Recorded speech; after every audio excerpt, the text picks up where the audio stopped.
Good morning and welcome. It's Friday, it's 11 o'clock, it's Techsavvy time, and welcome to today's broadcast, which is to broadcast about Zoom. And this is part two.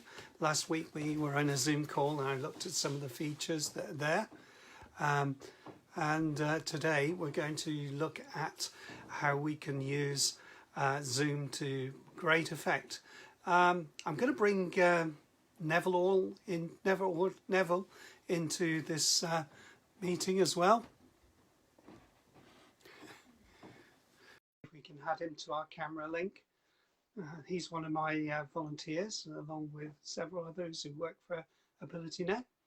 Okay, Nev, decline that one, that's fine. So today what we're going to cover is Zoom, and we're going to look at how we set up a meeting.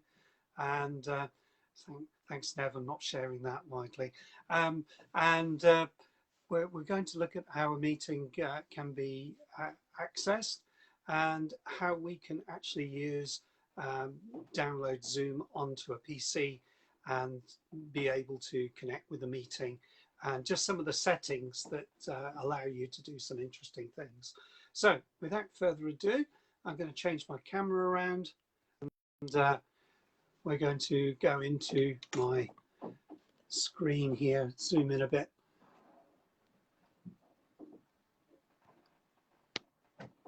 That's better. So you can see what we're doing. So what I've done here is I've typed into the address bar at the top, zoom.us, zoom.us. Really important that zoom.us is put in. And I had to also sign in, which I did over here with my account details to log in.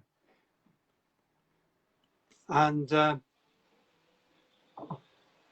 what I can do here is that I can actually enable myself to actually have an account, and the free account lasts for 45 minutes on each call. But what I also suggest is that you actually join and consider how much you use it, and be able to, as it were, link with other people in a more direct way. And if you're using it for a business purpose, then I would recommend the Pro account. So I will show you how to create a meeting. But first of all, I'm going to set in motion the fact of being able to download Zoom. This computer is being set up for a client, and therefore I want to, it's never had Zoom on board. To check whether Zoom is available on this computer, I can click on the Windows icon down here and click on the letter, and you can see there's no Z highlighted, which means that Zoom is not installed. So how do you install? Well, as long as you've got in through an account, or even without an account, you'll get a prompt window that says, do you want to download Zoom? So you can see at the top it says download Zoom client. So we're going to click on that, and now you can see that we could have Zoom client for meetings down here. So that's the one I want to choose. There's also a plugin for Microsoft Office. Sorry, you're not seeing that. Yep, there's also a plugin for Microsoft Office, and basically the apps that you can put onto your mobile devices. And so there's a few options there, but I'm going to choose this one. And what it will do is it will put it into my download file area on my computer as Zoom installer. There we go, there it is. So then I save it. Without this little file, you won't be able to run Zoom on your laptop or whatever you choose to do. Now, I mentioned I logged in on my account and I used Google for that. You can set up with email and all sorts of other things as well. Now you can see that the client is loaded there. So I'm now going to install the client. So it's now going to create the folder and create Zoom on my machine. You can see it initializing now. If you already have Zoom installed on your computer, it's important to actually do the updates because they bring in some useful features. And the present one, which could be extremely useful in a conference setting, which will enable you to contact and see, put people actually directly on the screen. Here's the program going in now. So it takes a little while, and then not a huge amount of time, and then you'll find that you will be able to join a meeting. So that's our next task, is to join a meeting. Now, there's several ways you can do that. On the app, it actually just brings it up as several options: new meeting, join a meeting, and schedule meetings. So with all of those options, you have that. But here, as you can see in the top area where I'm pointing, there is join a meeting. Now, I actually have a meeting running at the moment, and for joining a meeting, you need to be able to put in the meeting ID, which you can set up on your meeting, or you can send an email link with your meeting already put in with the meeting ID and the password. Show you how that is done in a minute. So let's put the meeting details in. I have them here, and it's several sets of numbers. Okay, and there we go. So that's the meeting ID. I click join.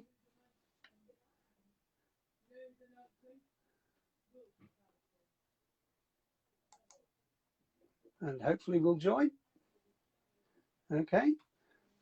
Download starts automatically. Okay. Wants me to do it that way as well. So I'll load that in as well. Obviously, because I haven't shut the machine down, it still thinks it isn't loaded. So that's why. Okay, now connecting. That's the usual kind of window you get. And here we have our meeting, and I'm in it now. Now I've actually turned the sound off, because one of the things you'll find if you've got more than one device in the room, it will actually cause some feedback. This is important. You must join with computer audio if you want to hear what people are saying and contribute. So I click on that. Now you can hear it doing that. So I mute it straight away because I do not want that feedback. You also get a prompt message. You can use a combination of keys to speak to people, but it's definitely there. So I could switch on my video camera, and that will put, maybe we'll be able to see, there we are, and that's my other meeting area. So it's as simple as that. Sometimes you have to put in a password. In this occasion, it just went straight through. And so I've joined a meeting and I'm connected on Zoom. Just one other thing while we're here. At the top right of the screen, it's quite useful. At the moment, we're on speaker view, but it's useful to put it in gallery view. We didn't cover that in the last meeting, but now you can see I'm here talking to you, and there's my little picture and icon for it. Okay, how do you leave a meeting? Quite simply, you click on the little button at the bottom right. Bit irritating that it keeps disappearing. I do apologize for that. That is part of the program's little idiosyncrasies. So moving the mouse will bring the menu back on board, and then you can click leave a meeting. So I'm going to leave it. Fantastic. Okay. So that's how you log into a specific meeting. Okay. So what about the flip side of that? How do I create a meeting, and what should I do to make sure I've got all the right settings? Well, I'm just clicking off here, and we'll just put the browser down a second, get rid of that if we can. Trouble with setting up new computers is you get all kinds of information tripping in the background. So now I'm going to go and find Zoom again. I might have to go in through the website, which is the better option, but you'll see now that Z is available there, and there is Zoom there. Okay. Now, the reason I'm going into the website is that this little area here doesn't give you all the tools in the box. So what I'm going to do now is I'm going to go back, and hopefully it's going to put me back to my login. Yeah, here we go. Keep climbing back. And there are options here.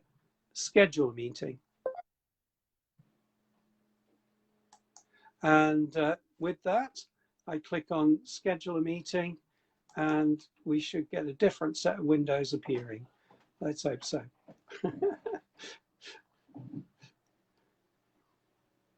There we go.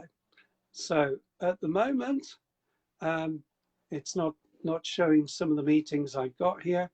If I go my meetings, it's scheduling, obviously, so it's putting in a new meeting.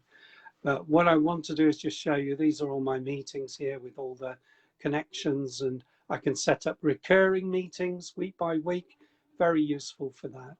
But the area I want to draw your attention to is settings, because this little area is vitally important before you set your meeting up. And there are lots of options here for your meeting. So I want you to be aware that you can actually have a lot of settings. I always choose telephone and computer audio, and also join before host, so that people aren't stuck in waiting rooms waiting forever. Most of these are preset, and therefore you can have them set before the meeting. Often you need a password, so I'll show you again what the link does for that. But I'm going to scroll right down here to the advanced section, because the main one I want to just point out on this short chat is that you want to be able to incorporate breakout rooms. And also you might wish to give a co-host to your meeting. That is somebody who also has hosting privileges. It's worth looking at this area. And also you can set either only the host shares, or you can have everybody sharing in this meeting. And then down at the bottom, you will find before long, we'll get to this area here. There right down, keep going, and in meeting, this is the advanced area. And this is very important because there are two options here. You can either have a breakout room, which allows you to send lots of people into different rooms. And it's very important that you tick the allow host to assign them. And then there is also an option called remote support. This is for one-to-one support of computers. So it's really a technician's area. And if you switch that on, it knocks out the breakout room. So you can either have breakout room or remote support. So that's one of the options there that you're thinking about. So let's click back, join a meeting. So that's the options. Right at the bottom, it has a save button there so that you can go to that. Host a meeting. Sorry, I should have said host a meeting. Yeah, we're coming up to our 15 minutes. This might be a little bit longer, but it's only because we're doing some installing that happens. Okay, I'll try schedule a meeting. There we go. So I can set up my meeting. I can put a time in there. I can say what I want it to do. It will always set in forward. So this is set for today at 1 o'clock. Sorry, at 12 o'clock. And I don't want it to recur. I've got a meeting password. Well, I can actually change that and put it into anything I want to. Videos, host, and all the rest of it. This is important. Click here because it's set for if anybody wants to ring by telephone, you need to be able to tell them to put in United Kingdom, and that you can do here too. And knock out the United States option, unless you have people in the United States that want to be in this meeting. I would say enable join before host because that's incredibly important, and then you click save, and then that has created your meeting. Now, this is the important bit. This is your meeting all set up, and down here, this is the actual meeting link, which you can put in an email. And what I say to people is actually copy the invitation, and it will put all the details of this into your clipboard, and you can then paste it into an email into all the people that you want to invite to the meeting. And it gives the numbers down there for ringing in the UK, hence the importance of choosing that. So, right on time, that is everything to do with Zoom. Next week, what we will do is we will be looking at folders of photographs. How do you organize your folders? Where does your pictures go? And particularly in Windows 10, but also on mobile devices. I hope you found that helpful. Please join us next week for a next edition of Techsavvy. If you have any questions, please put them in the bar below, or play the watch party, which is going to follow this, and you can write your questions in there if you have any. So that's how we do Zoom.